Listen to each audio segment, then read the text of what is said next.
All right, welcome everyone. Welcome everyone here in the room, and to those of you watching the webcast online. First of all, I'd like to thank Professor Kinchi Lau and Lingnan University for graciously hosting us as a replacement location. My name is Peter Beatty. I'm an assistant professor at the Masters of Global Political Economy program at the Chinese University of Hong Kong. Our program was started after the Great Financial Crisis, or the GFC, and it was formed explicitly to offer an education to help future leaders and citizens to avoid similar catastrophes. So here I'm not talking about the relatively well-known or much-discussed causes of the GFC, things like financialization, deregulation or feckless regulation, derivatives or weapons of mass financial destruction. I'm talking about the intellectual causes. So the intellectual rot that allowed global leaders in government, academia, and business to believe that the market, blessings be upon it, the market is self-regulating, and that self-interest and the invisible hand would protect us all from danger. I'm talking about economic orthodoxy, mainstream neoclassical economics, which sadly, to a large extent, has more in common with dogma than science. As David Graeber wrote in his review of Robert Sadelsky's latest book, quote, "Mainstream economists nowadays might not be particularly good at predicting financial crashes, facilitating general prosperity, or coming up with models for preventing climate change, but when it comes to establishing themselves in positions of intellectual authority, unaffected by such failings, their success is unparalleled. One would have to look at the history of religions to find anything like it," unquote.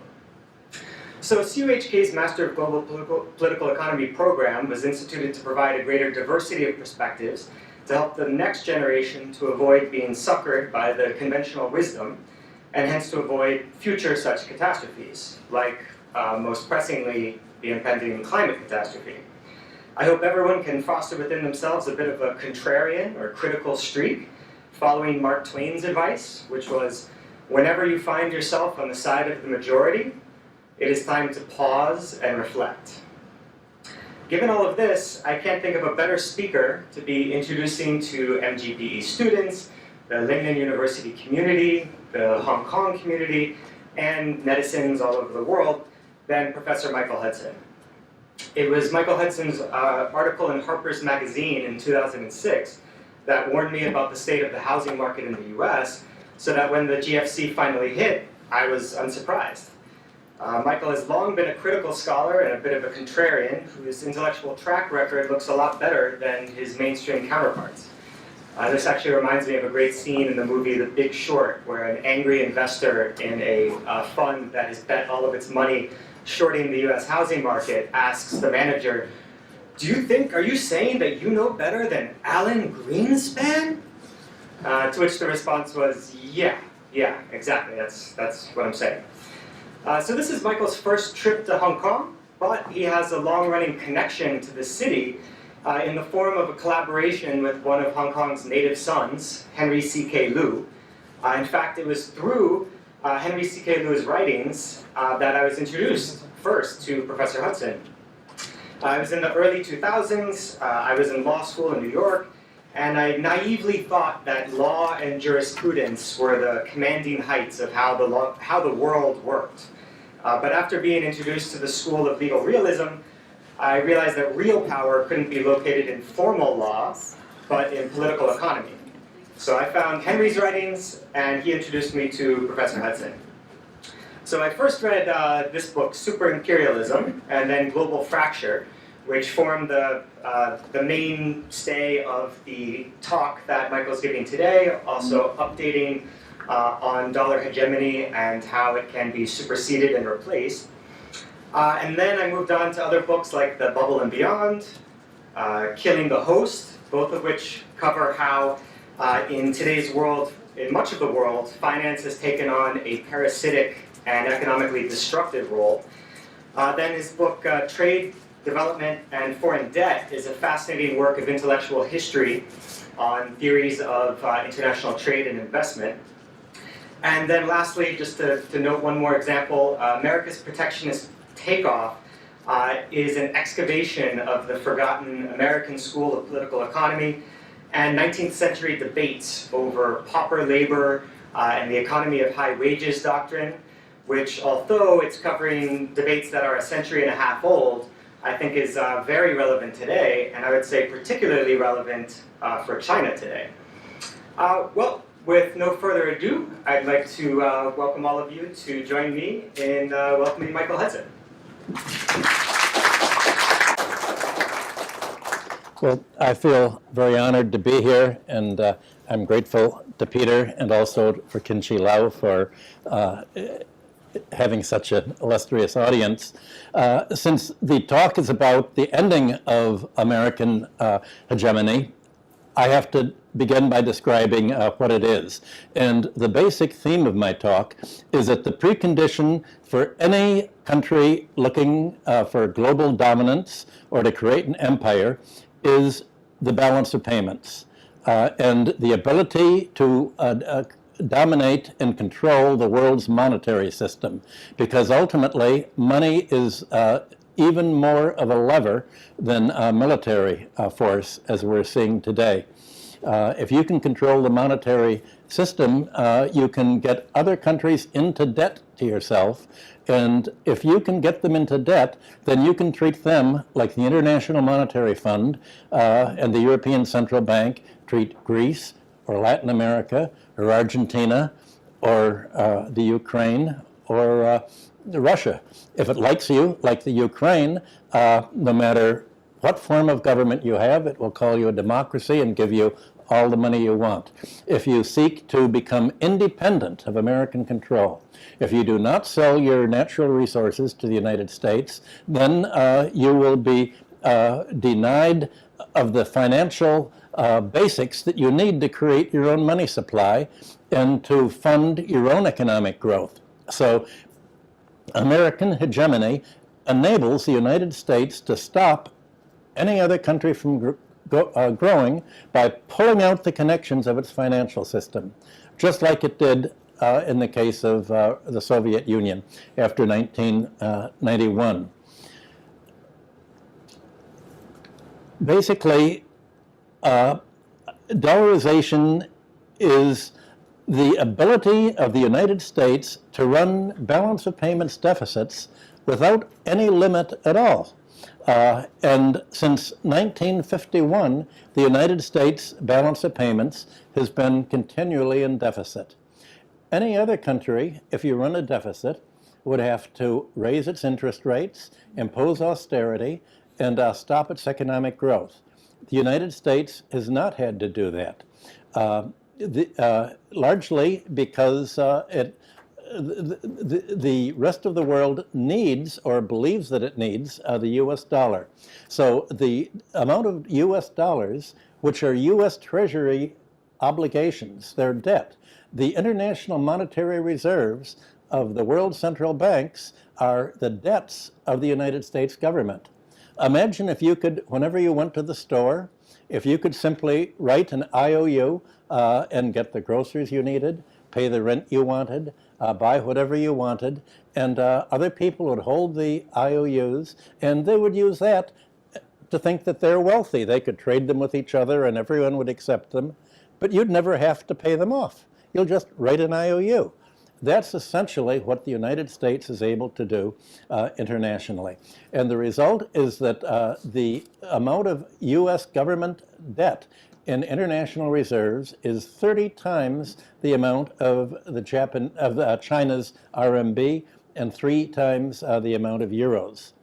So the United States can run a trade deficit and a military deficit and just spend money into foreign countries. Other countries, you know what happens to them if they run a deficit. They have to go to the International Monetary Fund, which is a small office in the basement of the US Pentagon, and the International Monetary Fund will tell people, you'll have to sell your raw materials to United States and other investors.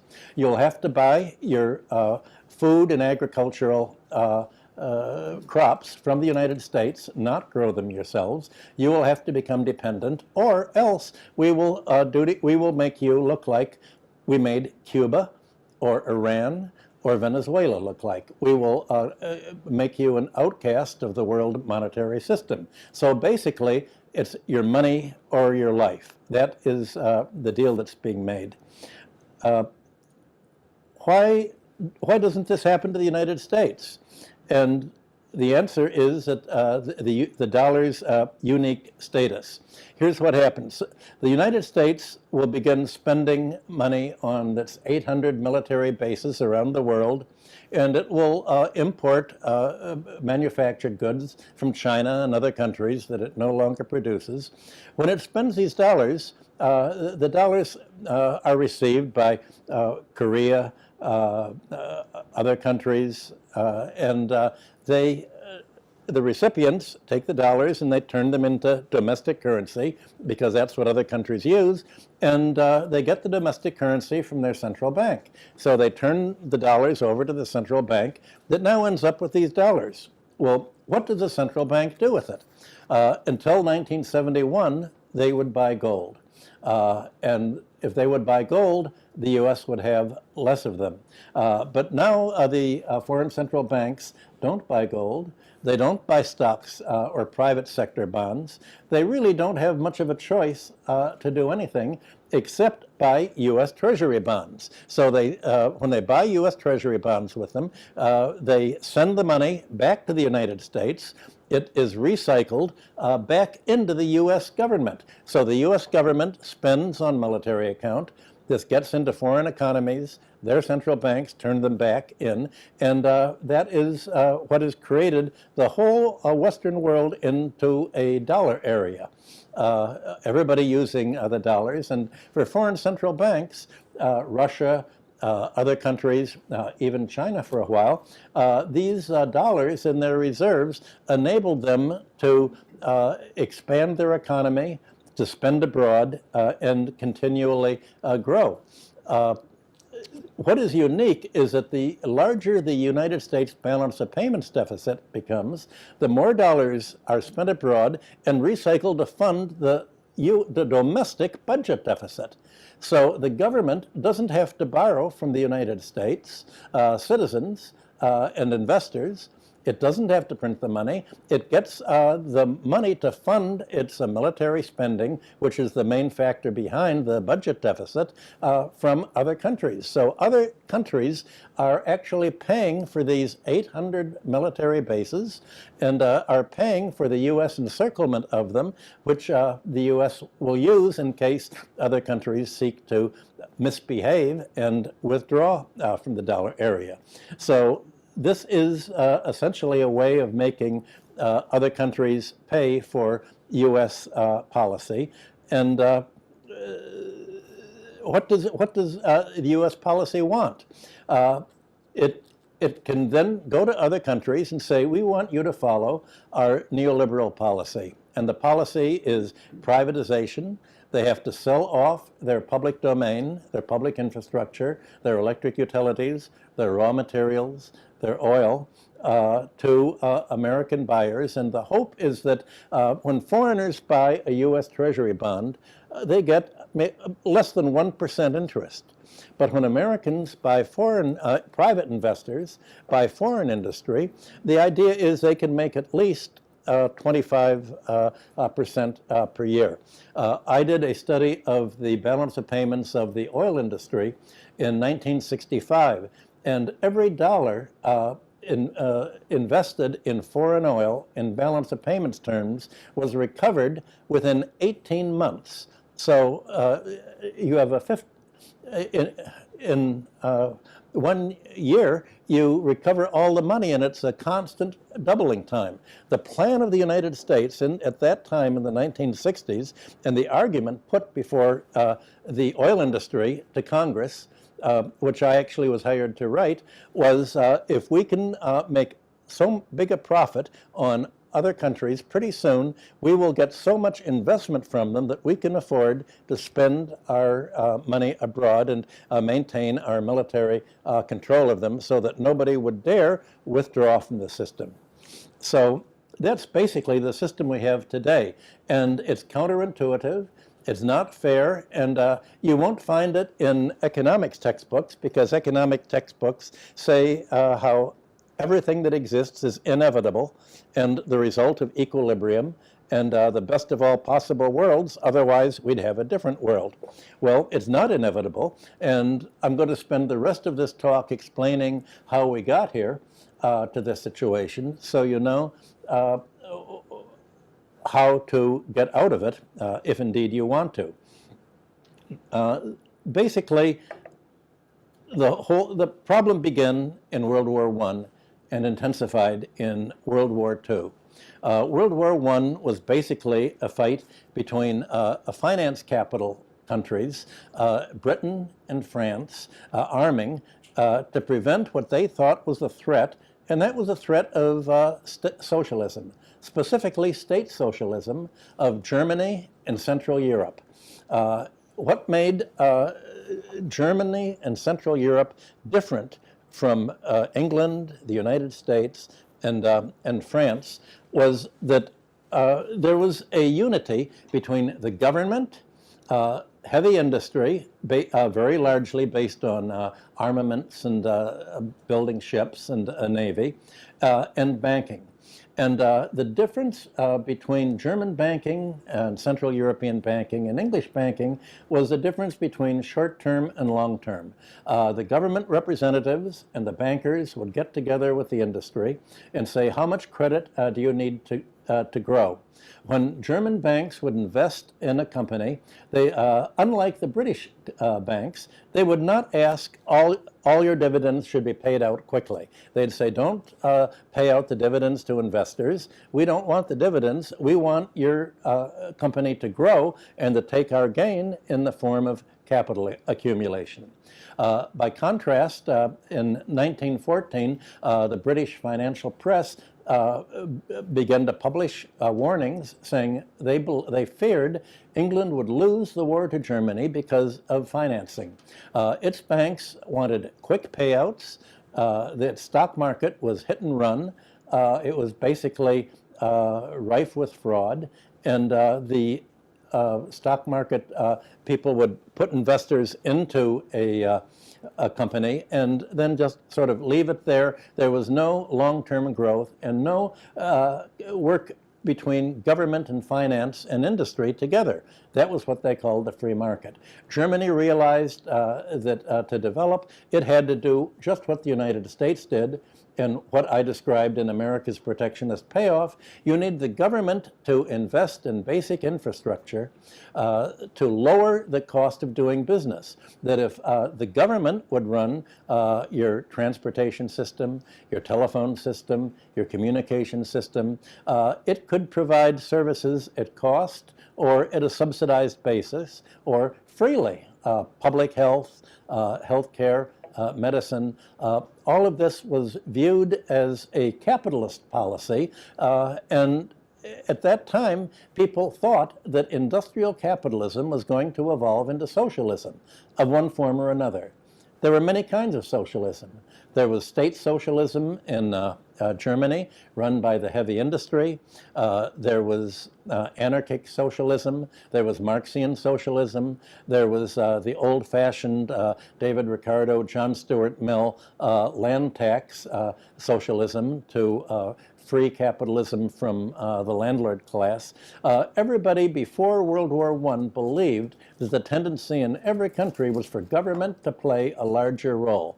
And the general word for this was socialism. And the main supporters were capitalists, because the capitalists wanted the government to subsidize their development, to lower the cost of doing business, lower the cost of living, and if the government would provide medical care, a healthy population, then the employers could pay their workforce less, because they wouldn't have to pay for the labor force paying all these higher costs.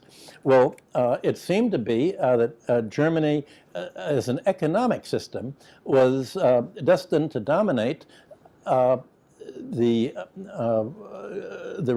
Anglo-American countries, and what that meant was there was a struggle between two different kinds of capitalism, between industrial capitalism of the German model and the finance capitalism of the Anglo-American model.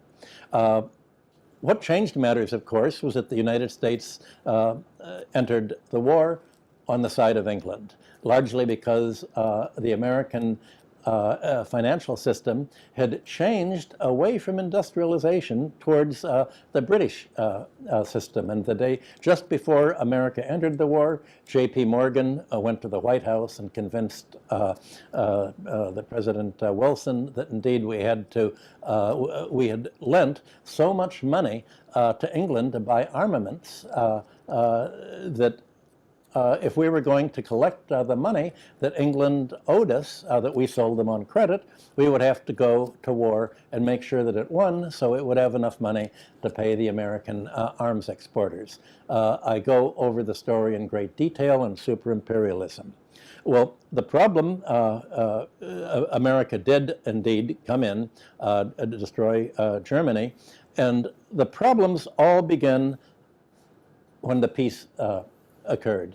The question was, what were the terms of peace? And America did something that was very different from European experience.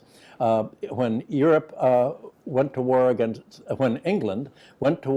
Napoleon with its allies, when it had gone to war with other countries, European countries, once the war was over, the winners would typically forgive the debts of the support that they'd given each other. And the English imagined that somehow the Americans were going to act like 18th century and Englishmen would have acted and said, okay, we've won, we're all on the same side, you don't have to pay us for all of the arms that we sold you before we entered the war. America did agree not to make England pay for the rifles and the bullets and the airplanes that it contributed during the war, but before America entered the war, France, England, and the Allies had borrowed a huge amount of money from the Americans to buy the arms to fight Germany. Well, the inter-allied debts were so large, so they were beyond the ability of England to pay without going bankrupt, as it did in any case by 1926, when you had the great general strike in England. Germany was obliged to pay England and France so much money that they could turn around and pay the Americans. And John Maynard Keynes wrote a number of wonderful essays on the Treaty of Versailles is an economic disaster, saying there is no way these debts can be paid. The Allies, because of the American insistence on being paid for the World War I debts, they are going to have to insist on huge German reparations. The reparations included taking away the most productive, economically profitable German lands bordering France, taking Germany's monetary reserves, driving it so bankrupt that you had the hyperinflation of the 1920s, 21. You had the collapse of the Reichsmark. You had the conditions that ended up producing Nazism and that led to World War II. Well, by 1931, after the Depression of 1929, it was obvious that that the whole world was being torn apart by America's demands, the American government's demands on European governments to impose austerity and pay them. And so they suspended the inter-allied debts, and they suspended German reparations, although the United States says we're keeping these debts on the books in case you ever do get money, we're going to want whatever you have. So the result is that Germany ended up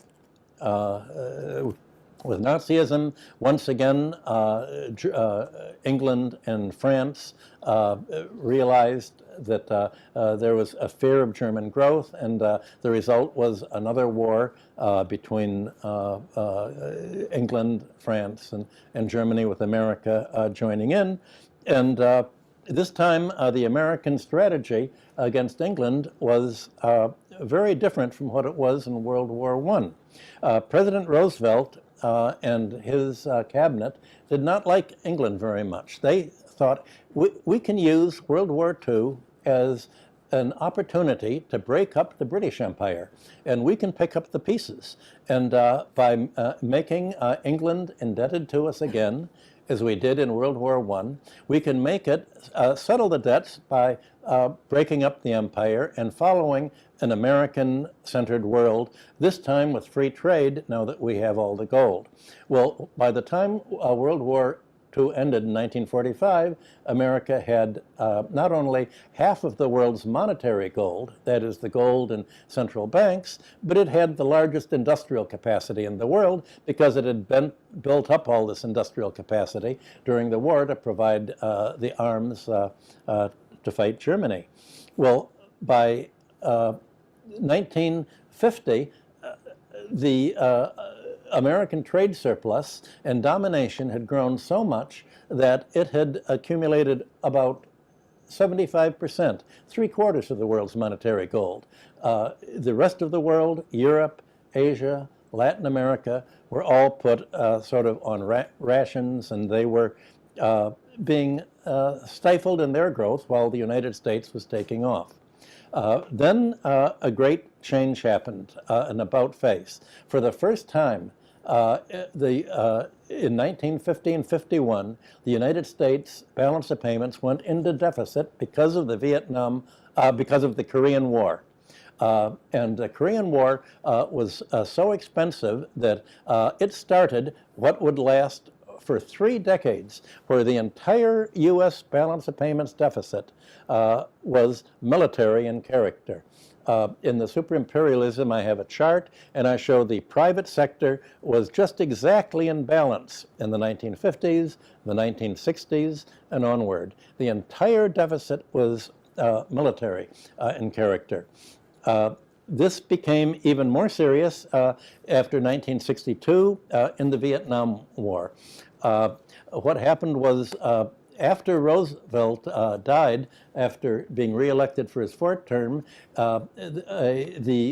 he was replaced, he'd chosen, or was forced to choose by the Southerners who controlled the Democratic Party in the United States, to appoint Harry Truman as president. Truman immediately threw his support behind the British Empire and the French Empire, and when Eisenhower was elected in 1952, Eisenhower decided to put all of America's support behind the French Empire, including Vietnam, saying that any country that wanted control of its raw materials, any country that was nationalistic and wanted to control its own growth was communist. Well, if that was true, of course, everybody would want to be communist at that time. But they confused a nationalist revolution in Vietnam and other countries with a communist revolution, and began the backing that in the 1960s under President Kennedy and even more Johnson became the enormous balance of payments outflow during the Vietnam War. Every American soldier in Vietnam used 1 ton of copper per year. The American strategy was, if you can fill all of the air full of bullets continually, there won't be anyone surviving to fight you. And it was as if they were fighting each other with ingots. Well, the costs of fighting the Vietnam War include making military bases over the world, spending money, especially spending money in Indochina, not only in Vietnam, but in Laos. And being French, there were all the banks were French, and the money that was spent locally in dollars were taken by the Vietnamese central bank, the Laotian, Cambodian central banks, and sent to Paris because they were part of the franc area. And General de Gaulle would then very conspicuously every month say, we've got so many dollars, please give us gold for these. At the time, I was Chase Manhattan Bank's balance of payments economist during the mid-60s, and every Friday we would wait for the Federal Reserve's report that came out on U.S. gold holdings. And at that time, every printed dollar bill or $10 bill or current printed currency in your pocket had to be backed 25% by gold. And so we looked at the currency, pretty steady, and we looked at the gold supply dropping and dropping and dropping each month, not only from General de Gaulle with his nice speeches, but Germany that cashed in the gold without making the speeches. And it was obvious to us that the United States was going to go off gold. Surprisingly enough, to many of you, it was Wall Street that opposed the Vietnam War for that reason. When I joined Chase Manhattan Bank, George Champion was the chief executive officer of it, and he was he said America's war in Vietnam is not fiscally responsible. It was pushing the country into budget deficit and balance of payments deficit. Most of Wall Street was against the war. The people, the Vietnam War and the military policy of America today is largely by the left. The labor unions supported the war. The labor unions would have their members, when there were anti-war parades, the labor unions would try to break them up. The labor union leaders came out in favor of the war, saying we need the employment by the arms. The labor unions moved, as they are today, to the far right wing of the political spectrum.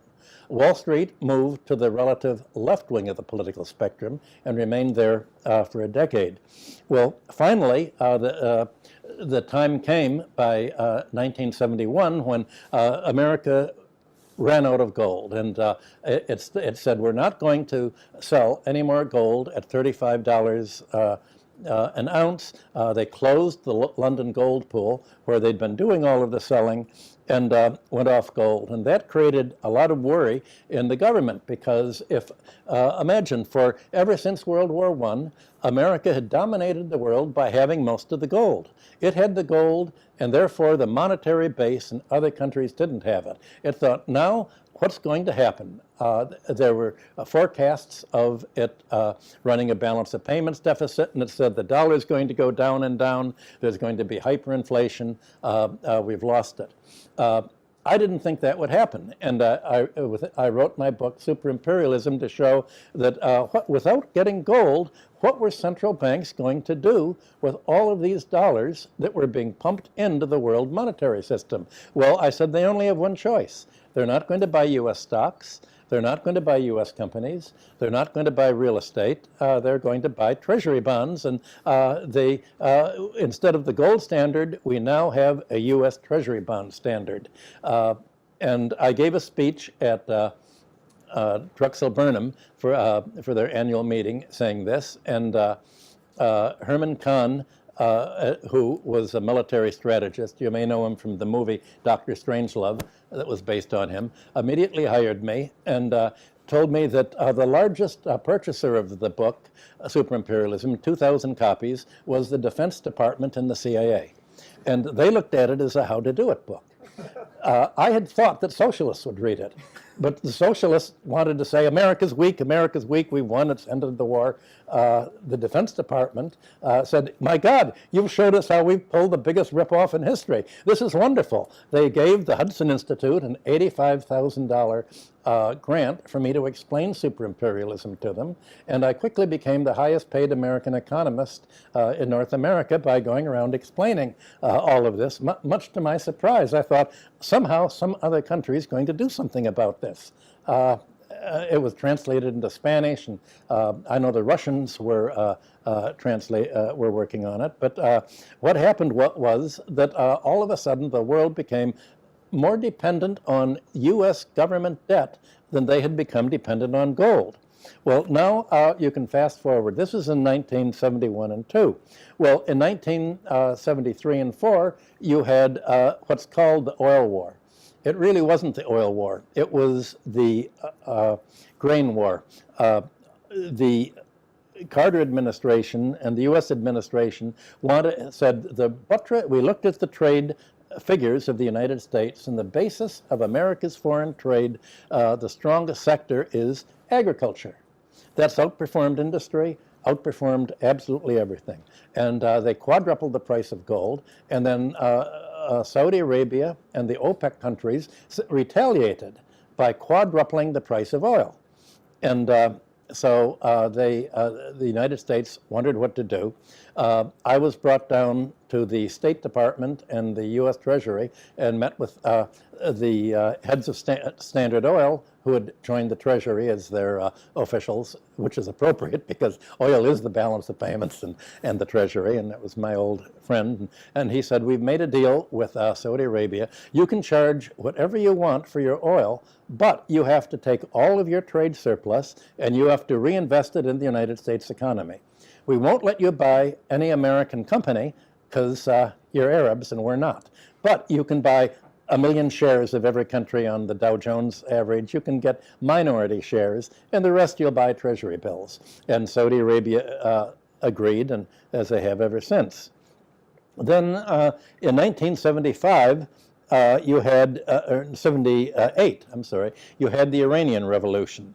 And here's an example of how dollar hegemony was used to dominate other countries. Iran, like under the Shah, like other countries, had borrowed and denominated its debt in dollars. America's debt is all owed in dollars. So America, as Alan Greenspan said, can always repay its debts because it can just print the dollars. But if you're a foreign country, if you're Turkey or China or Hong Kong or Korea, you can't print dollars to pay your dollar-denominated debt. Now, Iran held dollar reserves, U.S. Treasury bonds and bank accounts, so that it could pay the interest on the foreign debts that it had borrowed before. And so in 1978, it sent a note to Chase Manhattan, where I'd worked, saying, please pay out of our account what we owe the bondholders. Chase had changed CEOs to David Rockefeller, and David Rockefeller wanted to do what he thought was right, which he defined as doing what the Treasury told him to do.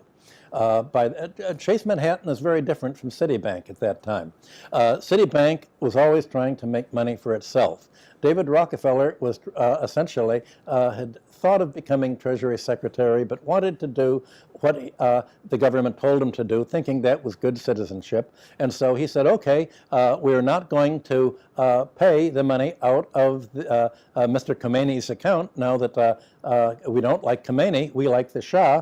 And that forced Iran to default on the debt, and on the terms of the borrowing under the Shah is if you miss a payment, you owe the entire principal. Imagine if you took out a mortgage and you could pay a little bit every month, but if you miss a month, you have to pay the entire balance. Well, obviously Iran couldn't, and that became the excuse that the United States took to isolate Iran in the world markets. Similar thing happened in 1985 with Japan. Americans became very worried about all of the automobiles that Japan was making and the electronics and the other things. So it asked Japan to please commit suicide. Well, Japan was quite happy to do this because after World War II, when MacArthur came in, it said, we have two choices. There's a large socialist movement in Japan. They're very good when they fight the police. They have helmets on. But we have one great ally, the criminal class, the Yakuzis. America put all of its backing behind the criminal class, hired them to assassinate the socialists, as it does in other countries, and essentially put them in power so that they were willing to do almost everything the United States wanted them to do. And they agreed to raise the price of the yen against the dollar so much that their car industry went bankrupt. By 1990, they were completely wrecked, as they remain wrecked today. So if you're a friend of the United States, you are expected to take one for the team and kill yourself, kill your economy to help the United States. That's what it means to be a democracy in today's world. Well, then finally you had 1991 with the final stage of Stalinism being kleptocracy and neoliberalism. The United States sent the Americans over to help make sure that Yeltsin won. And as President Putin noted, Russia lost as a result of the neoliberal neoliberalism that was brought there in 1991, it lost 22 million people, more than it lost in World War II as a result of neoliberal policies. And basically what had happened in 1980, every trend in the world economy made an about face, turned around, and the result was Margaret Thatcher in England and Ronald Reagan in the United States introducing neoliberalism, meaning essentially finance capitalism, not industrial capitalism. And that absolutely transformed matters. And it's obvious that at that point, the world was put on a kind of a collision course. Now, the problem for the world today that this left by after the 1997 Asia crisis that you all had to experience here when your real estate prices collapsed, and the collapse was especially bad in North Korea, where the Americans used the Asia crisis that was connected to the ruble collapse as a means of coming in and buying control by buying the stocks of Korean and other Chinese and other companies at a great discount. It was engineered really in the United States. The question is, what do other countries do to stop this neoliberal policy that is destroying their economies? And how do you stop the U.S. military spending that's being used to essentially force you into budget deficits by saying, we beat Russia, we, the United States, beat Russia by build our military buildup, and our military spending forced Russia to spend so much to defend itself in the Cold War that it couldn't produce consumer goods, and this led to the fall of Stalinism in the United States. Well, the problem is, how do you prevent the U.S. from threatening you militarily and forcing you to divert your economy away from your own industrialization to pay for your own military spending, which is a kind of overhead? Well, the United States can do this and keep on spending dollars without limit because other countries have to accept them, and that's their form of savings, as I mentioned. So that's led China, Russia, and other countries to say, we don't want to be in the position that Iran was in 1978. We have to break free of the dollar area. We have to de-dollarize. Obviously, every country needs to trade or do business with countries using the US dollars, because that's the system that has been created and is already in place. So China needs to hold heavy dollar reserves, Russia needs to hold dollar reserves, but the first thing they realize is we need an alternative. And the alternative is obviously gold. China is using its balance of payments inflows to buy gold. Russia is using its trade and investment surplus to buy gold. And the reason is this is not something that's really intuitive. In 1975, Herman Kahn and I went to the White House, and we were trying to say there are certain advantages in gold. If you were to get all the countries in the world to agree on something to use, people would say, well, there are different things. China liked silver, there are other things. But Herman Kahn put a map of the world up, and he said, what are the countries that don't like gold? And it was the Western Europe and the United States, countries with a faith in government. What are the countries that like gold? Well, that's the whole rest, Asia, Latin America, China. It's people who didn't really trust the government. It's people who thought we'd better protect ourselves because something's going to happen, and the economy's very unstable, the stock market's unstable, and so you have the whole rest of the world outside of the Anglo-American Western Europe sphere realizing that, well, gold or silver is something that's objective, and the good thing is it's limited.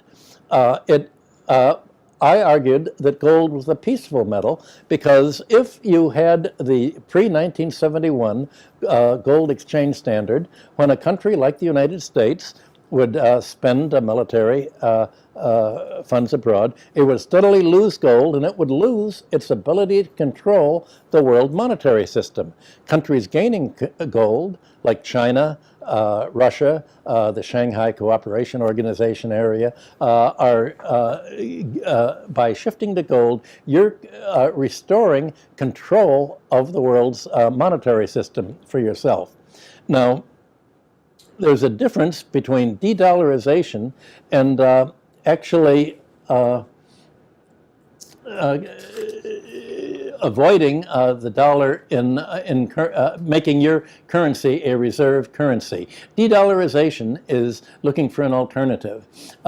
When China and other countries and Russia are talking about de-dollarization, in the first instance, what they're talking about is avoiding the use of the dollar for foreign trade. What do? You never, ever borrow money in a foreign currency. You only borrow in your own currency. You never denominate your imports and exports in investment in dollars. Because if you make trade agreements in dollars, the United States has already threatened, we can unplug you from the SWIFT, the interbanking computer system, and we'll pull the plug on your electronic bank transfer system, and you won't be able to operate your financial system. It's like turning off the lights. This is America's asymmetrical warfare.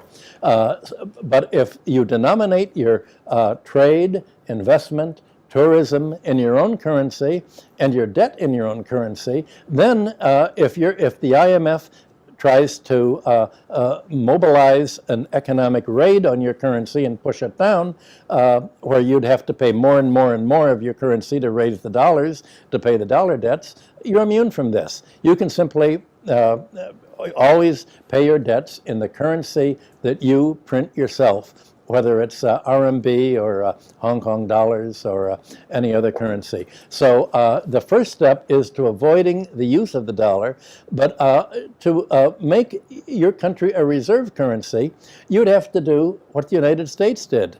It made its dollar a reserve currency by running the balance of payments deficits that I talked about. It was the deficits that pumped the dollars into the world central banking system that enabled the central banks to hold dollars in their foreign reserves, and that's what being a reserve currency is.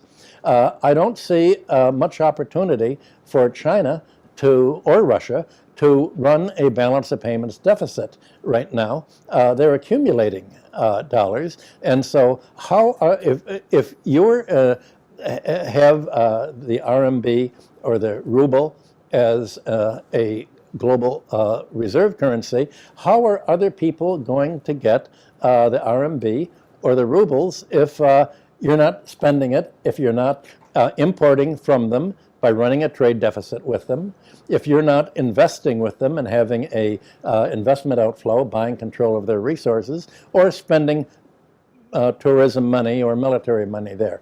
I don't see any way of that happening in the short term. So all that you can do to de-dollarize in the short term is to cut your currency independent of the U.S. economy. Fortunately, you have one man who's helping you, who's doing more than either I'm doing or any left-winger I know, and that's Donald Trump. He realizes that other countries hesitate to break away from the U.S. dollar, that they hesitate to, you need a critical mass of countries to accept each other's currency. For China to accept Russia's rubles, Russia to accept RMB, Iran, Turkey, other countries to do it. And so Donald Trump has made clear that the United States has to be the winner and other countries the loser in any trade agreement or financial agreement that's made. So it's helping driving Russia into the Chinese and Shanghai Cooperation Organization orbit. Trump is also making it clear that we have no intention of ever repaying any of the dollars that other central banks have, and if we don't like a country that holds these dollars, we can simply cancel their accounts at the Treasury. You can have a bank account, and if the bank president says, we've just erased your account, now you can't pay your rent with it because I don't like you. That's what America can do to foreign countries with the Treasury, like it did with Iran in 1978. Trump has made clear that that's one of his options, and so he's saying you'd better get your act together and become independent of the US dollar, because here's what, if I don't do it, the deep state behind me, who run the CIA, the State Department, the Treasury, they're going to do it to you. He wrote a book explaining the whole policy. The book was called The Art of Breaking the Deal. And that's how Trump made his money. He's the biggest real estate crook in New York. And if you happen to travel to New York, strike up a conversation with either a cab driver, anyone you'll meet somebody who's had some economic relations with Trump. And Trump's business plan is quite simple. If he makes a deal with someone, a contractor, to supply bricks, they'll supply the bricks, he'll pay you 10% down, do it. Then the contractor will say, I'm finished, here's the money. Trump will say, well, I'll only pay you 50%, I don't like the bricks. There's one person I know from Pennsylvania who sold him 30 Steinway pianos. Trump then he asked for payment. Trump said, well, I really didn't, one of them was out of tune, I'm not going to pay you anything, you have to sue me. In the United States, it takes 5 years and at least $50,000 to bring any lawsuit, and the courts are very, very, well, they're about as crooked as Bolivian courts, I think. It's a hell to try to sue Donald Trump. Not many people have collected. I gave an archaeology talk, and a man came up to me and said he was an architect, and actually the architect for the bathrooms in Trump Tower. And he designed the bathrooms. They made the tower. He said they built them very shoddily. And then he sent the bill, and Trump said, well, we don't like the design. We're not going to pay you. And so the architect found out that under New York law, the architect has to sign off with the building department that, yes, the building's been done. And he didn't sign off, and Trump was threatened and losing $200 million and going bankrupt. He was the only person that I know who got the bill paid. But Trump also stiffed the banks that financed him, and nobody will deal with him except Russian kleptocrats and money launderers, which is, he found that he could make a whole real estate business, not in selling to renters. Here if you have a developer in Hong Kong, you're looking for either a apartment buyer or an investor to buy your apartment. Trump looked for a foreigner with extra dollars that they wanted to hide and get out of their country in a hurry, and most of these apartments were essentially not for living, not for using. They were a way that money launderers and kleptocrats could save their money. You know the joke about people in America buy 100-year-old wine, or rare wines as a kind of trophy to collect. And someone paid $5,000 for a big bottle of Richebourg wine, and they actually tried to celebrate and have a party and poured it all out. Being 50 years old, or I think it was even 75 years old, it was turned to vinegar. And the buyer complained to the auction house and said, this wine's turned to vinegar. And the auction house said, that wine's not for drinking, that's for trading. Well, that's what Trump's apartments are for. They're not for living in, they're for basically trading. And he became a television celebrity and was elected president because the Democrats under Hillary said this election is over who is the lesser evil. And the Americans made, I think, the right choice. Trump was the lesser evil. the alternative was World War III. Of course, it was the lesser evil. We're still living in the aftermath of that. So essentially, you have Donald Trump trying to conduct American foreign policy, its economic policy, its monetary policy, and military policy of we win, you lose, unless you de-dollarize. I tried to make that point, and with all these books, a lot of people read them, but I couldn't come near to what Donald Trump was able to do. So I'm sure that I've moved very fast, and I think now we should probably take some discussion, and I can explain anything that I've left out as to what the world what you need to do.